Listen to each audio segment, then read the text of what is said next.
మీ కామెంటు నా సమాధాన కార్యక్రమానికి అన్నదాతలకు ఆత్మీయ స్వాగతం. ముందుగా ఇవాళ అమెరికా అధ్యక్షుడు డొనాల్డ్ ట్రంప్ గారు ఒక ట్వీట్ చేశారు. After a long knight of task mediated by the United States, I am pleased to announce that India and Pakistan have agreed to a full and immediate ceasefire. Congratulations to both countries on using common sense and great intelligence. Thank you for your attention to this matter. నేను ఉభయ దేశాలతో మాట్లాడాను. భారత్ పాకిస్తాన్లతో ఇరు దేశాల నేతలు కూడా కాల్పుల విరమణకు అంగీకరించాయి. సౌహృదయతో వాళ్ళు ఈ విషయాన్ని అంగీకరించారు. యుద్ధంలో విజేతలు ఎవరైనా కూడా నష్టం మాత్రం కామన్, దాన్ని ఎవరు తప్పించలేరు. అయితే యుద్ధం మొదలయ్యింది, ఇంత పూర్తి స్థాయిలో కాదు.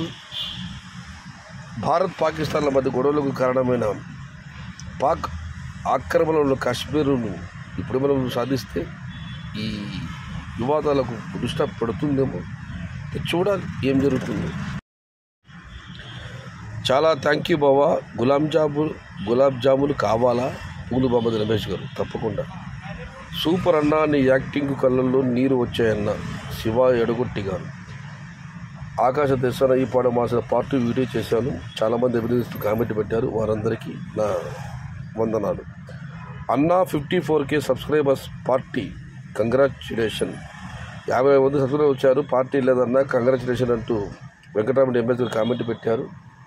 పెడదాం తమ్ముడు.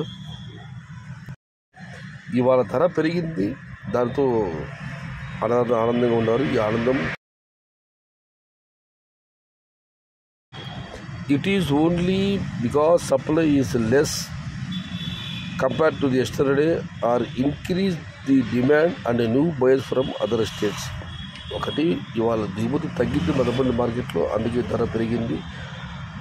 మొలకల చెరువు గుర్రంకొండ అయితే అనుకోని టెంపరేచర్లు విపరీతంగా వచ్చాయి. దానివల్ల ఉదయం అంత వేగం అక్కడ లేదు. పొంగునూరులో ఇవాళ టాప్ అండ్ టాప్ 75-100 రూపాయల లోపల మాత్రం వెళ్ళింది. ఒక మదనపల్లి ఈ మార్కెట్లో మాత్రం ఇవాళ ధర అమ్మడం జరిగింది. అయితే 2-3 రోజులు కాస్త రోజులు దిగుమతి తగ్గుతూ వస్తున్నాయి. ఇవాళ ధర పెరిగింది. ఇంకేమన్నా పొంగు చెరుకు వచ్చినట్లుగా మదనపల్లి కూడా సునామీల అన్క్వాలిటీలు వస్తే అన్క్వాలిటీ ధర పోవు, క్వాలిటీ ధర వెళ్ళే అవకాశం ఉంది. మరి చూద్దాం రేపు దిగుమతి ఎలా ఉంటుందో, ధరలు ఎలా ఉంటుందో. ఏదేమైనా ధరలు రోజు పెరగాలని మాత్రం మనస్ఫూర్తిగా భగవంతుని ప్రార్థిస్తున్నారు. ఇక మనం మరొకటి పరిశీలిస్తే, ఎవరి పని వాళ్ళు చేసుకుంటే అందరూ బాగుపడతారన్న హర్షిత గారు. నిజమే.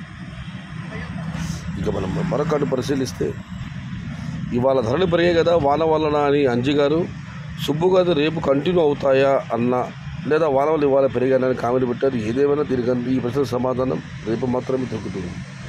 పెరిగిన ధరలు, తగ్గుతున్న రైతుల బాధలు. బ్రో నెక్స్ట్ టైటిల్ ఇదే. కుందన్ గారు, హాయ్ అన్న, మాది పలమనేరు.